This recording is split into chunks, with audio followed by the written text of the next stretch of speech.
नमस्कार दोस्तों, कैसे हो आप। आज हम जानेंगे ग्लोब है। ग्लोब के बारे में जानेंगे कि ग्लोब के अंदर जो काल्पनिक रेखाएं खींची गई है, अक्षांश क्या है, देशांतर क्या है, किस तरह से हम जो देशांतरों की सहायता से हम किसी भी देश का समय ज्ञात कर सकते हैं, वो आज हम इस वीडियो में पढ़ने वाले हैं। तो अपना ये टॉपिक बहुत ही इंटरेस्टेड रहने वाला है मेरे दोस्तों। तो चलते हैं, पढ़ते हैं आओ इसे। जैसे कि मैं बता दूं, सबसे पहले तो ये अपनी पृथ्वी है। अपनी क्या है दोस्तों, अपनी ये क्या है, पृथ्वी है। जब पृथ्वी की बात करें तो ये अपना क्या है, सेंटर है, यानी कि पृथ्वी का क्या हो गया मेरे दोस्तों, ये केंद्र हो गया। यदि मैं पृथ्वी को दो भागों में बांट दूं, पृथ्वी को कितने भागों में बांट दूं, मैं दो भागों में बांट दिया मैंने ये, तो जो बीच की लाइन यानी कि पृथ्वी को जो दो भागों में बांटती है मेरे दोस्तों, एक तो बीच की लाइन है, पृथ्वी को दो भागों में बांटती है, एक तो उत्तरी साइड की और एक दक्षिणी साइड की। तो हम बात करते हैं पहले पृथ्वी की जो विषुवतीय है,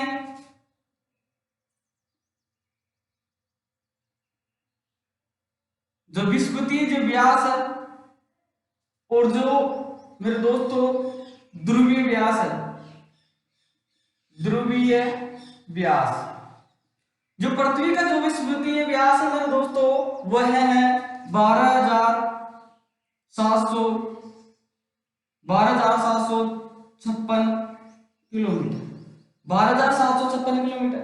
यदि बात करें हम किसकी, ध्रुवीय व्यास की बात करें तो ये है मेरे दोस्तों 12,714 किलोमीटर। लेकिन कभी कभार आपको 12,714 की जगह 12,713 भी देखने को मिलेगा, लेकिन 12,714 है।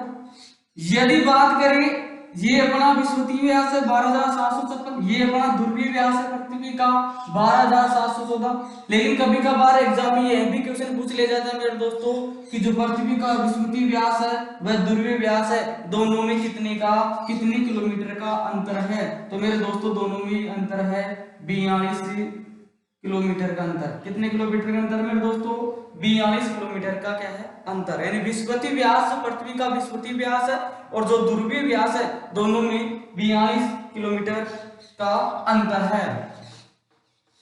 इसके बाद में हम जानेंगे पृथ्वी के जो ये अपना जो ग्लोब के बारे में जानते हैं मेरे दोस्तों कि कर्क रेखा क्या होती है, भूमध्य रेखा क्या होती है, ये सभी इसमें जानेंगे। जैसे कि ये अपनी पृथ्वी है या फिर अपना ये दोस्तों ग्लोब है, तो ये अपना क्या हो गया, सेंटर हो गया।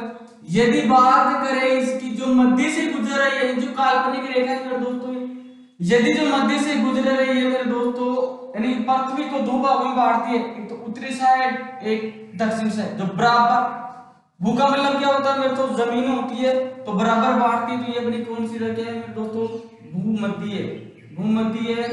रेखा, भूमध्य रेखा या फिर इसे भूमध्य रेखा भी बोल सकते हैं आप, क्योंकि भू यानी जमीन से, मध्य मतलब बीच में से होकर गुजर रही, इसी कारण से कौन सी रेखा हो गई मेरे दोस्तों, भूमध्य रेखा हो गई। और इसी का दूसरा नाम है विषुवतीय रेखा। कौन सा है, विषुवतीय रेखा, यानी कि भूमध्य रेखा का दूसरा नाम कौन सा है मेरे दोस्तों, विषुवतीय रेखा, जो कि 0 डिग्री अक्षांश है। कितने डिग्री अक्षांश है मेरे दोस्तों, 0 डिग्री अक्षांश है। यदि आप 0 डिग्री से, यदि आप मेरे दोस्तों एक समझना, ये पूर्वी साइड, ये अपना पश्चिमी साइड दोस्तों, उत्तरी साइड, दक्षिणी साइड। यदि आप भूमध्य रेखा के 23.5 डिग्री उत्तरी, यानी कि आप पृथ्वी को भागों बार से, जैसे कि ये उत्तरी हो गया, ये कौन सा हो गया अपना दक्षिण, यानी उत्तरी गोलार्ध या फिर दक्षिणी गोलार्ध हो गया मेरे दोस्तों। जो 0 डिग्री अक्षांश यानी भूमध्य रेखा से या फिर विषुवतीय रेखा से 0 डिग्री से लेकर जो 23.5 डिग्री, कितनी डिग्री मेरे दोस्तों, 23.5 डिग्री, कितने डिग्री मेरे दोस्तों, 23.5 डिग्री जो रेखा है, कितनी है सारी 23 डिग्री जो रेखा है, उस रेखा का नाम क्या है मेरे दोस्तों? कर्क रेखा। क्या नाम है दोस्तों मेरा? उस रेखा क्या नाम है दोस्तों? कर्क रेखा। क्या नाम है उसका? कर्क रेखा। यानी 0 डिग्री से लेकर 23.5 डिग्री उत्तर की बात करेंगे तो वो रेखा कौन सी हो जाएगी दोस्तों? कर्क रेखा हो जाएगी। कौन सी हो जाएगी मेरे दोस्तों? कर्क रेखा हो जाएगी। अब बात करते हैं दक्षिण की तरफ। किसकी बात करते हैं मेरे दोस्तों? दक्षिण की बात करते हैं, दक्षिणी गोलार्ध की बात करते हैं। तो 0 डिग्री से या फिर भूमध्य रेखा से 23.5 डिग्री दक्षिण की तरफ। कितनी डिग्री? 23.5 डिग्री दक्षिण की तरफ। 23.5 डिग्री दक्षिण की तरफ वो कौन सी रेखा हो जाएगी दोस्तों? वो होगी अपनी मकर रेखा। कौन सी रेखा होती है दोस्तों? मकर रेखा। यानी कि 0 डिग्री भूमध्य रेखा का दूसरा नाम क्या है? विषुवतीय रेखा। जमीन को या फिर अपनी जो धरती को 2 भाग में बांट रही है, बीच में से होकर गुजर रही है। तो भूमध्य रेखा के 23.5 डिग्री उत्तर की तरफ जो रेखा है कर्क रेखा, और 0 डिग्री रेखा के दक्षिण की तरफ जो रेखा कौन सी रेखा होगी मेरे दोस्तों? मकर रेखा। अब बात करते हैं 0 से 66 डिग्री। कितने डिग्री?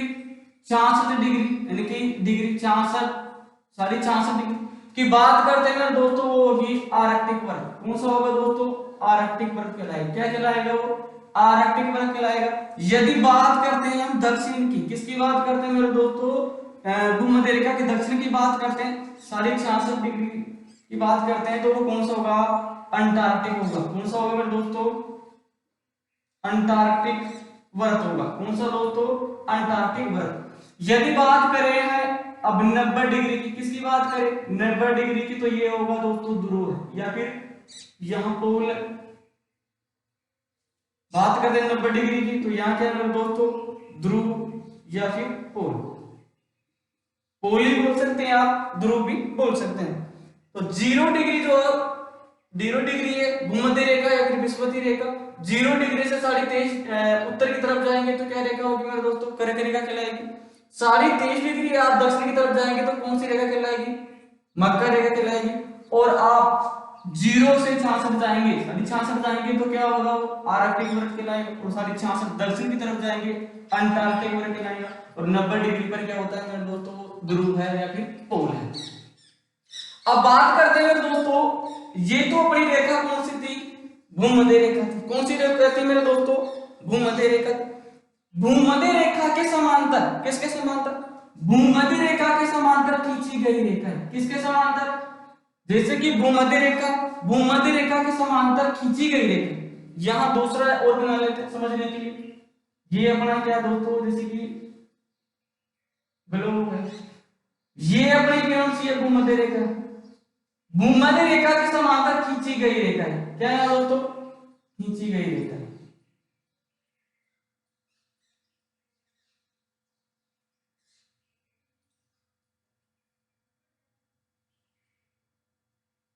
भूमध्य रेखा के समांतर खींची गई रेखा है। ये है दोस्तों अपनी क्या? अक्षांश रेखा है। कौन सी रेखा है दोस्तों मेरी? ये अक्षांश रेखा है। कौन सी रेखा है? अक्षांश रेखा है। यानी कि जो भूमध्य रेखा है, भूमध्य रेखा के समांतर खींची गई रेखा क्या कहलाती है मेरे दोस्तों? अक्षांश रेखा है। अक्षांश रेखा कहलाती है। लेटिट्यूड अक्षांश रेखाएं कहलाती हैं। तो कुल अक्षांशों की संख्या है मेरे दोस्तों 90 चला गया था, तो 90 क्या है मेरे दोस्तों? 180। इनकी 90 180 और 180, लेकिन इस भूमध्य रेखा को भी सम्मिलित कर लिया गया है तो 181। यानी कहने का मतलब है जो कुल अक्षांश रेखा है उनकी संख्या कितनी है मेरे दोस्तों? 181। यानी कुल जो अक्षांश रेखा है कितनी है उनकी संख्या है 180 है। यदि बात करें जो अक्षांशों के जो बीच के जो क्षेत्रफल होता है, जैसे कि दो अक्षांशों के जो बीच का क्षेत्र होता है मेरे दोस्तों, उसको किस नाम से जाना जाता है? तो बता दूं मैं आपको, दो अक्षांशों के जो बीच का जो क्षेत्रफल है, जो बीच की जो दूरी होती है, उसको जोन के नाम से जाना जाता है। किसके नाम से जाना जाता है मेरे दोस्तों? जोन के नाम से जाना जाता है। किसके नाम से? जोन के नाम से। और जोन का मतलब क्या होता है? क्षेत्र होता है। क्या होता है? क्षेत्र। तो सीधी सी बात है, कुल जो अक्षांशों की संख्या कितनी होगी अपने पास? 181 हो गए, 181 हो गए। बात करते हैं जो दो अक्षांशों के बीच की जो दूरी होती है उसको किस नाम से जाना जाता है? जोन के नाम से जाना जाता है या फिर क्षेत्र के नाम से जाना जाता है। लेकिन जो बीच की दूरी यानी दो अक्षांशों के बीच की दूरी कितनी होती है मेरे दोस्तों? ये होती है 111 किलोमीटर। कितनी होती है मेरे दोस्तों? 111 किलोमीटर। 111 किलोमीटर यानी कि दो अक्षांशों के बीच की दूरी कितनी होती है? 111 किलोमीटर होती है। और जो दूरी होती है उसको किस नाम से जाना जाता है? जोन के नाम से जाना जाता है। दोस्तों ये बात कर ली हमने अक्षांश की।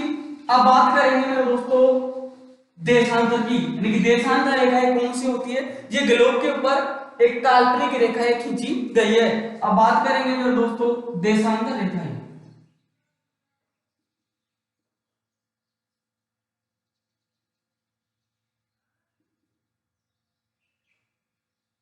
लॉन्गिट्यूड्स देशांतर रेखा।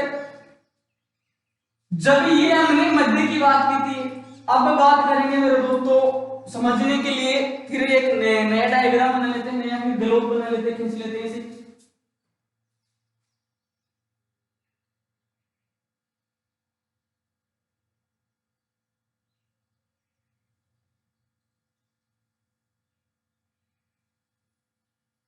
ये अपनी भी मध्य रेखा है दोस्तों।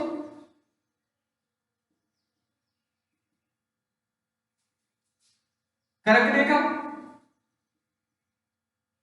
मकर रेखा। लेकिन बात करेंगे दोस्तों यहां से जो रेखा खींची गई है यानी उत्तर से कौन से दक्षिण की तरफ, यानी कि दोस्तों जो अक्षांश रेखाएं खींची जा रही थी वो कहां से खींची जा रही थी? पूर्व से पश्चिम की ओर। कहां से खींची जा रही थी मेरे दोस्तों? पूर्व से पश्चिम की ओर।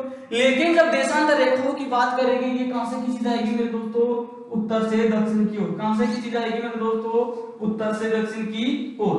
उत्तर से दक्षिण की ओर जिस प्रकार से मैंने जो मेन लाइन थी उसको भूमध्य रेखा का नाम दिया, उसी प्रकार से जो उत्तर से देशांतर उत्तर से दक्षिण में जो रेखा खींची जा रही है दो भागों में विभाजित कर रही है, इस रेखा का क्या नाम है दोस्तों? इस रेखा का नाम है गिरिनिविच रेखा। क्या नाम है? गिरिनिविच रेखा। या फिर इसे मानक रेखा बोल सकते हैं। क्या बोल सकते हैं? मानक रेखा भी बोल सकते हैं, या फिर इसे प्रधान मध्य रेखा भी बोल सकते हैं, गिरिनिविच रेखा बोल सकते हैं, मानक रेखा बोल सकते हैं, प्रधान मध्य रेखा भी बोल सकते हैं, या फिर इसे मेरिडियन रेखा भी बोल सकते हैं। देखो मेरे दोस्तों जो ये अपनी जो रेखा है उत्तर से दक्षिण तक की तरफ खींची गई है रेखा, ये ब्रिटेन के शहर ग्रीनविच शहर से गुजरे, इसी कारण से इसे क्या नाम दे दिया गया?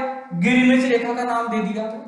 इस रेखा से यानी इस देशांतरों की सहायता से क्या होता है? समय ज्ञात किया जाता है, मानक। इसी कारण से क्या होगा? मानक होगा। ये बीचों बीच गुजरे प्रधान मध्य रेखा या फिर इसे मेरिडियन रेखा, यानी कि जो 0 डिग्री है ये रेखा है, इस रेखा को मेरे दोस्तों ग्रीनविच रेखा, मानक रेखा, प्रधान मध्य रेखा या फिर मेरिडियन रेखा भी वहां पे बोल सकते हैं।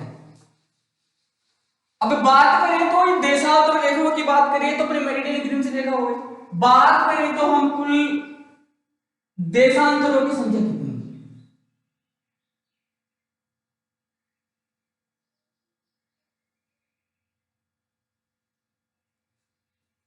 मैं बता दूं दोस्तों आपको जो अपने जो कुल देशांतर जो रेखाएं हैं उनकी संख्या है 360। कितनी है मेरे दोस्तों? 360। कितनी है? यानी जो अपनी जो मानक रेखा है इधर से यानी कि पश्चिमी साइड और पूर्वी साइड जो रेखाएं खींची गई है ये कौन सी है मेरे दोस्तों? उत्तर से दो दक्षिण रेखाएं खींची गई है, ये क्या अपनी देशांतर रेखा है। और पूर्व से पश्चिम जो रेखा खींची गई वो क्या अपनी अक्षांश रेखा है। तो अक्षांशों की संख्या कितनी थी अपनी? जो अक्षांश थी कितनी थी अपनी? 180 थी अक्षांशों की संख्या है तो, और देशांतरों की संख्या कितनी है मेरे दोस्तों? 360। अब बात करते हैं जो अपनी जिस प्रकार से हमने बात की थी कि दो अक्षांशों के बीच की दूरी का जो दूरी होती है उसकी उसको किस नाम से जाना जाता है, तो हमने पढ़ा कि उसको जोन के नाम से जाना जाता है, यानी दो अक्षांशों के जो बीच की दूरी है उसको जोन के नाम से जाना जाता है। लेकिन जो दो देशांतरों की जो बीच की दूरी होती है मेरे दोस्तों, उसको गोरे के नाम से जाना जाता है। किस नाम से जाना जाता है मेरे दोस्तों, गोरे के नाम से जाना जाता है।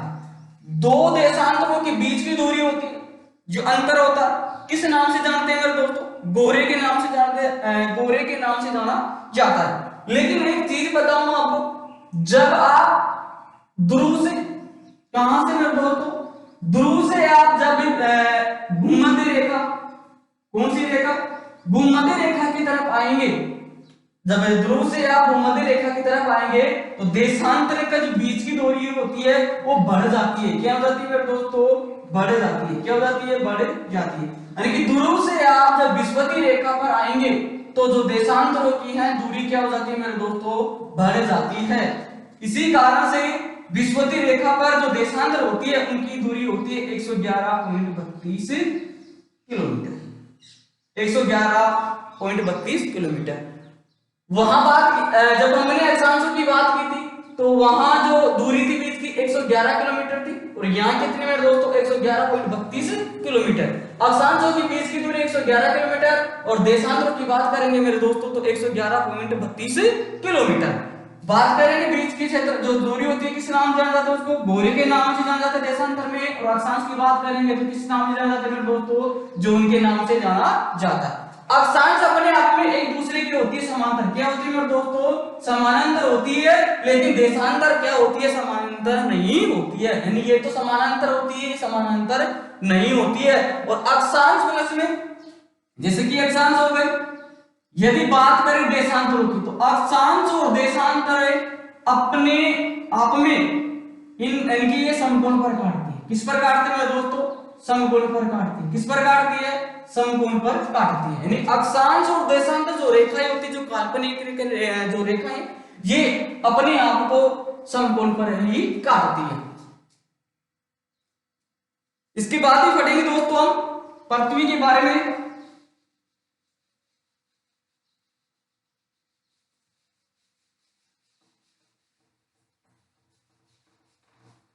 दोस्तों आज इस वीडियो में बहुत जो अच्छी अच्छी चीजें हैं उन सभी को आप इस वीडियो में पढ़ने वाले हैं। इसी कारण से वीडियो को लास्ट तक देखना, स्किप नहीं करना दोस्तों।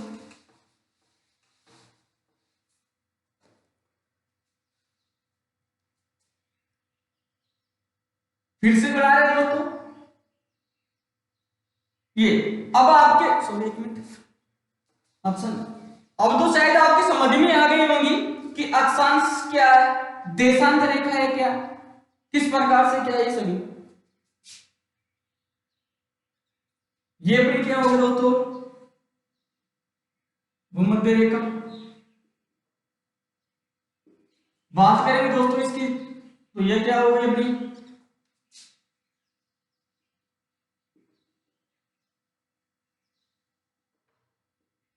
कर्क रेखा।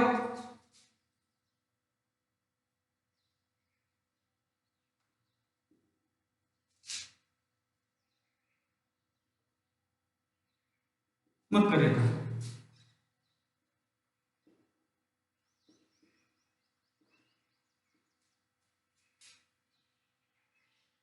ध्रुव,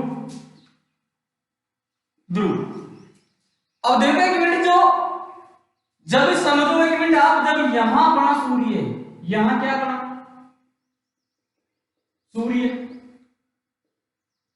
तो पृथ्वी अपनी स्थान पर 23.5 डिग्री क्या हुई है मेरे दोस्तों, झुकी हुई है। 23.5 डिग्री क्या हुआ है, झुकी हुई है। और पृथ्वी के इस झुकाव के कारण ही दिन रात बनते हैं। क्या बनते हैं मेरे दोस्तों, दिन रात बनते हैं, ऋतुएं बनती है। यदि पृथ्वी 23.5 डिग्री पर झुकी नहीं होती तो दिन रात जो ये ऋतुएं बनती, ये ऋतुएं सभी नहीं बनती। तो पृथ्वी अपने डिग्री पर, अपने कितने डिग्री झुकी हुई है, अपने कोण पर 23.5 डिग्री झुकी हुई है। बात करें पृथ्वी की गतियों की, एक मिनट क्योंकि काम आएगा यहाँ। यदि बात करें पृथ्वी की गति की मेरे दोस्तों, तो पृथ्वी की गति है दो प्रकार की। कितने प्रकार की मेरे दोस्तों, दो प्रकार। एक तो है घूर्णन गति, कौन सी गति है मेरे दोस्तों, घूर्णन गति। ये दूसरी है परिक्रमण गति, कौन सी गति है, परिक्रमण गति है। अब घूर्णन का मतलब घूमती है, घूर्णन का मतलब क्या है मेरे दोस्तों, घूमती। कहां घूमती है, खुद के स्थान पर घूमती है, यानी कि ये पश्चिम से पूर्व की ओर घूमती है। कहां घूमती है दोस्तों, ये अपने जो स्थान क्या मतलब पश्चिम की अपने कोण पर, पश्चिम से कहां घूमती है, पूर्व की ओर घूमती है। तो घूर्णन गति या फिर इसे दैनिक गति भी बोल सकते हैं। क्या बोल सकते हैं, दैनिक गति। इंग्लिश में बोलेंगे तो इसे रोटेशन, घूर्णन गति या फिर दैनिक गति। बात करते हैं परिक्रमण, यानी कि परिक्रमा करना। जब आप किसी भी मंदिर में जाते हैं तो क्या करते हैं, उस देवी देवता क्या करते हैं, परिक्रमा करते हैं। तो वो उसी शब्द से बना, परिक्रमा से क्या बना दोस्तों मेरा, परिक्रमण। यानी कि इससे अंदाजा लगाया जा रहा है कि ये भी किसी की क्या कर रही है, परिक्रमा कर रही है। और सभी जानते हैं परिक्रमा किसकी करती है मेरे दोस्तों, सूर्य के। चक्कर किसके लगाती, सूर्य के लगाती, किसी और के चक्कर नहीं लगा रहा, सूर्य के लगाएगी चक्कर। किसके लगा रही है दोस्तों, सूर्य के चक्कर लगा रही है। तो परिक्रमण या फिर इसे बोल सकते हैं आप वार्षिक गति। क्या बोल सकते हैं दोस्तों, वार्षिक गति। क्यों, क्योंकि ये सूर्य की परिक्रमा कर रही है। क्या कर रही है, परिक्रमा से क्या बना, परिक्रमण गति हो गई। कब लगा रही है, वार्षिक गति। क्यों, क्योंकि वर्ष में 365 दिन में क्या करती है, सूर्य की क्या करती है, परिक्रमा करती है। तो पृथ्वी की जो घूर्णन गति है, पृथ्वी अपने अक्ष पर घूमती रहती है। यदि बात करेंगे पृथ्वी की घूर्णन गति की, तो पृथ्वी अपने अक्ष पर 1610 किलोमीटर की रफ्तार, कितने की, 1610 किलोमीटर की रफ्तार से 23 घंटे 56 मिनट और 4 सेकंड में, कितने सेकंड में दोस्तों, 4 सेकंड में एक घूर्णन क्या कर लेती है, गति पूरा कर लेती है। यानी कि पृथ्वी अपने अक्ष पर पश्चिम से पूर्व की ओर घूम रही है और एक घूर्णन कितनी देर में कर रही है, ये 23 घंटे 56 मिनट और 4 सेकंड में एक घूर्णन पूरा कर लेती है। और रफ्तार कितनी है, कितने से घूम रही है दोस्तों, ये 1610 किलोमीटर प्रति आवर से घूम रही है। बात करते हैं किसकी मेरे दोस्तों, परिक्रमा से। यानी कि अब ये किसकी, पहले तो अपने चक्कर लगा रही है अपने अक्ष पर, लेकिन चक्कर किसके लगा रही है, सूर्य के लगा रही है। किसके लगा रही है मेरे दोस्तों, सूर्य। और सूर्य की पूरा चक्कर लगने में पृथ्वी को लगता है मेरे दोस्तों 365 दिन। कितने दिन, 365 दिन 5 घंटे, यानी कि 5 घंटे 48 मिनट और 46 सेकंड। 365 दिन 5 घंटे 48 मिनट 46 सेकंड पृथ्वी को सूर्य की परिक्रमा करने में समय लगता है। या फिर आप डायरेक्ट बोल सकते हैं कि 365 दिन और या 6 घंटे, कितने का समय लगता है मेरे दोस्तों, 365 दिन और 6 घंटे का 6 घंटे पृथ्वी को सूर्य की परिक्रमा करने में लगता है। अब ये तो पृथ्वी की क्या हो गई, गति हो गई। चक्कर किसे लगा रही, सूर्य के लगा रही है, ये भी हमने देखी। लेकिन ये अब यहां पढ़ेंगे मौसम किस प्रकार से बदलता है, ऋतु किस प्रकार से आती है, ये सभी। ये अपना क्या है दोस्तों, सूर्य। जब सूर्य चक्कर लगाएगी, पृथ्वी तो लगाएगी, कभी सूर्य यहां रहेगा, कभी यहां रहेगा सूर्य।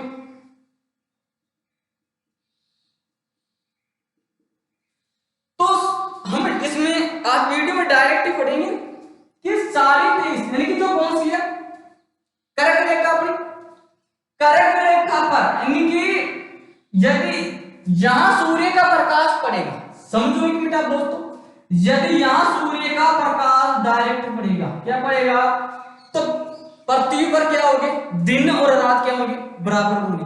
पृथ्वी पर क्या होगी मेरे दोस्तों, दिन और रात क्या होंगे, बराबर होंगे।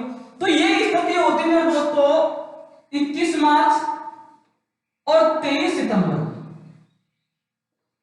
यानी 21 मार्च व 23 सितंबर को सूर्य का प्रकाश सीधा लंबवत किस पर पड़ता है मेरे दोस्तों, भूमध्य रेखा पर। किस पर पड़ता है मेरे दोस्तों, भूमध्य रेखा पर। यानी 21 मार्च और 23 सितंबर को सूर्य का प्रकाश डायरेक्ट किस रेखा पर पड़ता है दोस्तों? भूमध्य रेखा पर पड़ता है। इसी कारण से दिन रात क्या होंगी? बराबर होंगी। यानी 21 मार्च और 23 सितंबर को दिन रात क्या होते हैं मेरे दोस्तों? बराबर होते हैं, 21 मार्च और 23 सितंबर को। यदि बात करें हम सूर्य की, यदि सूर्य का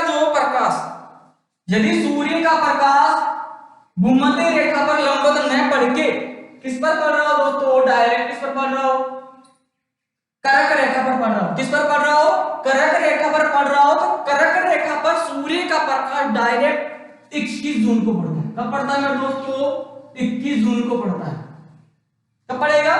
21 जून को पड़ेगा। इसी कारण से ये उत्तरी गोलार्ध, दक्षिणी गोलार्ध,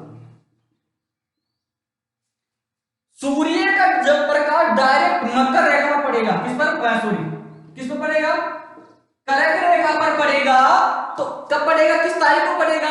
21 जून को पड़ेगा। इसी कारण से जब पूरा का पूरा प्रकाश कर्क रेखा पर पड़ रहा है तो 21 जून को सबसे बड़ा दिन होगा। कहां होगा मेरे दोस्तों? उत्तरी गोलार्ध में। और उत्तरी गोलार्ध में क्या था अपना? भारत भी है। कौन सा है? भारत। यानी भारत में सबसे बड़ा दिन कब होगा? 21 जून को होगा। कर्क रेखा पर सूर्य का प्रकाश लंबवत किस तारीख को पड़ेगा? 21 जून को पड़ेगा। जब यहाँ 21 जून को सबसे बड़ा दिन हो रहा है, कहां? उत्तरी गोलार्ध में। तो इसका उल्टा है दोस्तों, सबसे बड़ी रात कहां हो रही होगी? दक्षिणी गोलार्ध में। कब हो रहेगी मेरे दोस्तों? 21 जून को। अभी बात करते हैं मेरे दोस्तों भाई 21 मार्च को, 21 मार्च और 23 सितंबर को दिन रात क्या हो रहे? बराबर हो रहे। किस पर पड़ रहा है? भूमध्य रेखा पर। भूमध्य रेखा पर। लेकिन 21 जून की बात करेंगे, सूर्य का प्रकाश कौन सी रेखा पर पड़ रहा है? कर्क रेखा पर पड़ रहा है। कर्क रेखा पर पड़ रहा है। इसी कारण से सबसे बड़ा दिन होगा। क्या होगा? सबसे बड़ा दिन कहां होगा मेरे दोस्तों? उत्तरी गोलार्ध में, यानी कि भारत के उत्तरी गोलार्ध में। बात करते हैं मेरे दोस्तों, यदि यहां आ गया सूर्य, क्या आ गया दोस्तों?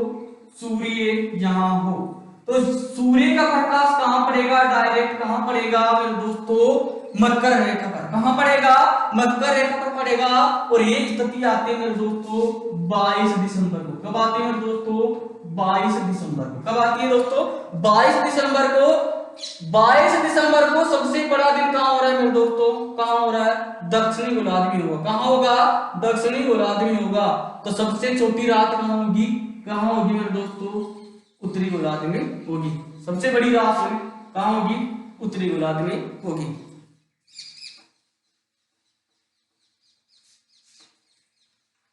तो हम जानते हैं इस के माध्यम से दोस्तों एक मिनट हम भारत की भी बात कर लेते हैं। जैसे कि चलो इसको उतार देते हैं।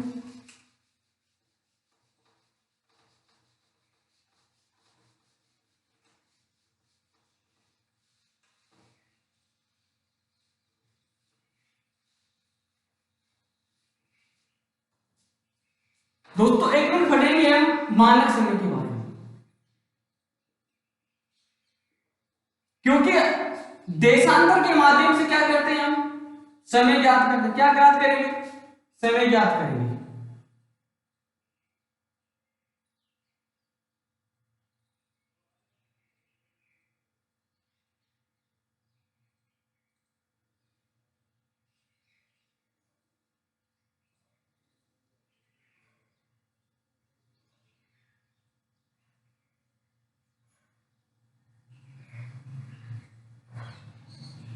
दोस्तों ये कौन सी है?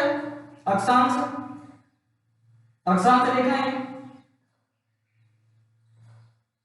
जी। 0 डिग्री 0 डिग्री। ये कौन सी है दोस्तों? ये ध्रुव है। ये भी क्या है दोस्तों? ध्रुव पोल है 90 डिग्री। अब बात करते हैं इसकी, ये अपनी जो ग्रीनविच रेखा थी, कौन सी है दोस्तों? ग्रीनविच रेखा। या फिर इसे प्रधान मध्यम रेखा बोल सकते हैं, मेरिडियन भी बोल सकते हैं। अलग अलग नाम है, मानक से भी बोल सकते।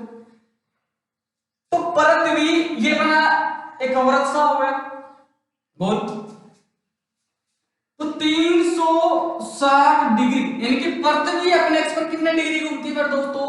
360 डिग्री घूमती है। कितनी डिग्री घूमती है मेरे दोस्तों? 360 डिग्री घूमती। यदि बात करें कि पृथ्वी एक घंटे में कितना घूमेगी, यानी एक कितना घूमती है, तो हम क्या करेंगे, 24 से इसे डिवाइड करेंगे।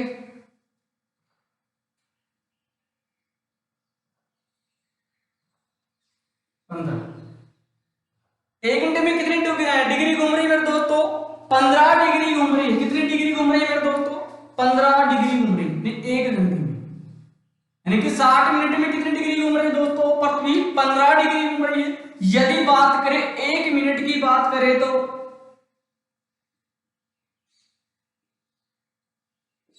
4 डिग्री।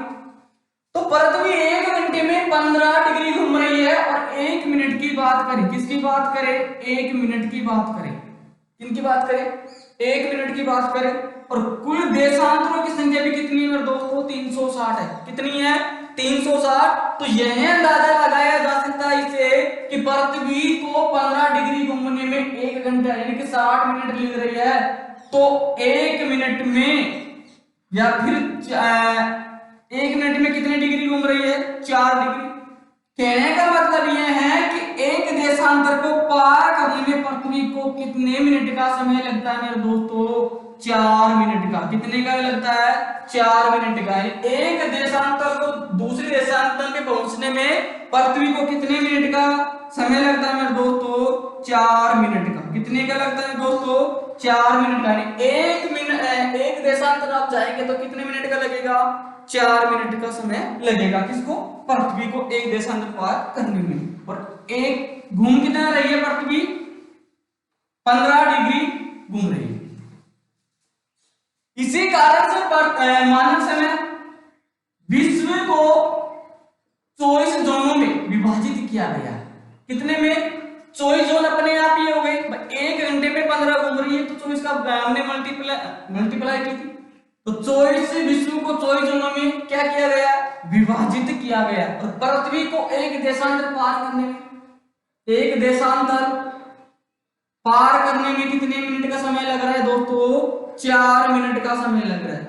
कितने मिनट का? 4 मिनट का समय लग रहा है। कितने मिनट का लग रहा है दोस्तों? 4 मिनट का। यहां में अपने ने पहले लिख लिया था 180 इधर और 180 इधर। कितनी है टोटल? कितने हो गए? कितने हो गए मेरे दोस्तों? जमान सकते से भी कितनी हो गई? 360 हो गई थी अपनी। 360 देशांतर हो गए थे। तो ये अपनी जो ग्रीनविच रेखा या प्रधान मध्य रेखा क्या अपनी है? ग्रीनविच रेखा क्या है दोस्तों? अपनी ग्रीनविच रेखा। और जो अपनी है भूमध्य रेखा, कौन सी दोस्तों? भूमध्य रेखा। ये दोनों शून्य अक्षांश हैं। किस पर? शून्य, शून्य अंश अक्षांश व शून्य अंश देशांतर। शून्य अंश शून्य अंश अक्षांश व शून्य अंश देशांतर दोस्तों ये कहां काटती है, कहां मिलती है दोनों? ये मिलती है अपने अटलांटिक महासागर में। कहां मिलती है दोस्तों? अटलांटिक महासागर में। शून्य अंश अक्षांश व शून्य अंश देशांतर कहां मिलती है दोस्तों? ये कहां मिलती है दोनों? अटलांटिक महासागर में। कहां मिलेगी दोस्तों? ये अटलांटिक महासागर में मिलती है। ये क्वेश्चन आ सकता है एग्जाम में से भी। अभी बात करते हैं कि विश्व को 24 जोनों में क्या किया गया? विभाजित किया गया। क्या किया गया? विभाजित किया गया। तो बात करें कि एक तो समय रह ही नहीं सकता किसी भी देश का। भारत की बात करें तो भारत का 22.5 इससे माना गया है, माना गया है दोस्तों। बात करें इसके लिमिट,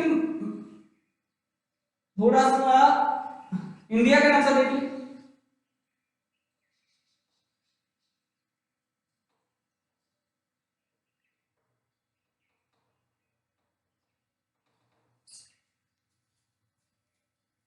कोई बात नहीं, सही नहीं बना तो। जम्मू कश्मीर है, राजस्थान। तो ये सारी 82 डिग्री जो माना गया है भारत के अंदर, ये अपने इलाहाबाद में, कहां दोस्तों, इलाहाबाद में मिर्जापुर से गुजरता है। कहां से गुजरता है? मिर्जापुर से गुजरता है। और इलाहाबाद कहां पड़ता है दोस्तों? यूपी में। कहां पड़ता है दोस्तों? यूपी में। जो अपने सारी 82 जो डिग्री मानक समय माना गया है, पूर्वी देशांतर माना गया है दोस्तों, सारी 82 डिग्री पूर्वी देशांतर जो माना गया ना, ये इलाहाबाद में मिर्जापुर से गुजरता है। और इलाहाबाद कहां पड़ता है दोस्तों? यूपी में। ये सारी 82 डिग्री ये अपने भारत के 5 राज्यों से गुजरता है। कितने राज्यों से गुजरता है मेरे दोस्तों? 5 राज्यों से गुजरता है। 5 राज्यों की बात कर लेते हैं, कौन कौन से गुजर रहा है। इनको हम ट्रिक की सहायता से याद करेंगे। किसकी सहायता से याद करेंगे? जो सारी 82 डिग्री जो पूर्वी देशांतर जो मानक समय माना गया, जो रेखा मानी गई है, ये रेखा भारत में 5 राज्यों से गुजर रही है। और 5 राज्यों की हमने क्या किया दोस्तों? एक ट्रिक बनाई है, बहुत ही शानदार ट्रिक का यूएन 6वां। क्या है? यूएन 6वां, यूएन 6वां, यूएन 6वां, यूएन 6वां। यू से क्या होगा दोस्तों? उत्तर प्रदेश होगा। क्या होगा दोस्तों? उत्तर प्रदेश। मैं से क्या होगा? ये कौन बोल रहा है? मम्मी पापा नहीं। यू से उत्तर प्रदेश, मैं से क्या होगा? मध्य प्रदेश। जैसे क्या होगा दोस्तों? झारखंड होगा। उ से क्या होगा दोस्तों? उड़ीसा। आ से क्या होगा दोस्तों? आंध्र प्रदेश। उत्तर प्रदेश, मध्य प्रदेश, उत्तर प्रदेश, मध्य प्रदेश, झारखंड, उड़ीसा और आंध्र प्रदेश, ये 5 राज्यों से क्या गुजर रही है? अपना मानक समय जो पूर्वी देशांतर मानी गई है, ये गुजर रही है। कर लिया यार, कोई बात नहीं। और ये इलाहाबाद मिर्जापुर से ऐसे गुजरती है। अब देखो ये सारी 82 डिग्री पूर्वी देशांतर है क्या मेरे दोस्त? क्या है? कैसे समय याद करते हैं इनसे? सारी 82 डिग्री जब यहां क्या बज रहे हो मेरे दोस्तों? ब्रिटेन।